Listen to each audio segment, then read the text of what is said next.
Hello, আসসালামু আলাইকুম।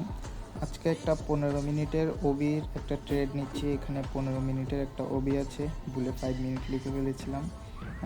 ওবিতে tap করেই মার্কেটটা উপরে রিজেকশন দেওয়া শুরু করলো। 90 পিপসের এসএল দিয়েছিলাম আর কি। 4493 ট্রেডটা প্লেস হয়েছে এবং 82তে হচ্ছে 4482তে এসএল ছিল। ভালোই রিজেকশন ছিল। আশা করেছিলাম হচ্ছে 4521 পর্যন্ত টিপি দিয়ে রেখেছিলাম আর কি। মার্কেটটা ভালোই রিজেকশন দিয়ে উপরে চলে যাচ্ছিল। 1 মিনিটে দেখলাম স্ট্রং বুলিশ ক্যান্ডেল দিয়েছে এবং 60 পিপসের মুভ দিয়ে ফেলেছে শুরুতেই আর কি। দেন মার্কেট ছোট রিজেকশন দিতে দিতে একদম মার্কেটটা ভালোই রিজেকশন দিয়েছিল 60 পিপস মুভ দেওয়ার পরে। দেন দেখতেছি আর মার্কেটটা আবার ধীরে ধীরে নিচের দিকে চলে আসলো, মানে হচ্ছে আমার এন্ট্রি প্লেসে আবার চলে আসছিল আর কি। একটু ওয়েট করতে থাকেন ভাইয়া। হচ্ছে পেশেন্স রাখতে হবে, আপনার ট্রেডিং করতে হলে পেশেন্স রাখতে হবে। দেন একটা বড় সেলিং ক্যান্ডেল দিয়ে আমার হচ্ছে ইয়াতে চলে আসছে, আবার এন্ট্রি জোনে চলে আসছিল। দেখতে থাকেন।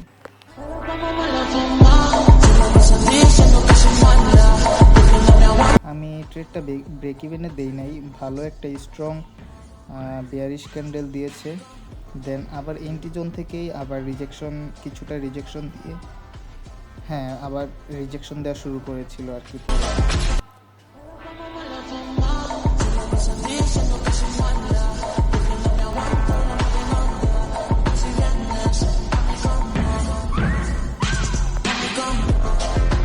5 মিনিট ক্যান্ডেলে একটা ভালোই স্ট্রং বেয়ারিশ ক্যান্ডেল দিয়েছে, ব্রেক ইভেন করিনি আর কি।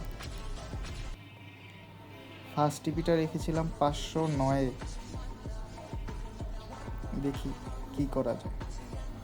3 মিনিটসের ডোজি ক্যান্ডেল দিয়ে আবারও উপরের দিকে উঠার চেষ্টা করতেছে মার্কেটে আবার up movement. What a candle bro, what a candle. দেখি 60 পিপসের উপরে গেলে আর কি 500-র উপরে 4500-র উপরে গেলে কিছুটা বুক করব। উপরে চলে যাচ্ছে, 60 পিপসের উপরে চলে গেছে। হ্যাঁ বুক করে নিয়েছি। 90 পিপসে কিছুটা বুক করে নিয়েছি এবং এসএল 30 পিপস করে দিয়েছি। এসএলটা ট্রেল করে 30 পিপস করে দিয়েছি, 50% বুক করে ফেলেছি আর কি। 90 পিপস বুক করে নিয়েছি। ভালো একটু বড় লট সাইজ নিয়েছিলাম, তাই বুক করে ফেললাম এবং এসএলটাও ছোট করে ফেললাম। এটা হচ্ছে রিস্ক ফ্রি ট্রেড হয়ে গেছে, ব্রেক ইভেন করে দিলাম মাত্র। রিস্ক ফ্রি ট্রেড হয়ে গেছে এবং হোল্ড করব হচ্ছে দেখি 521 পর্যন্ত, দেখি হোল্ড করা যায় কিনা।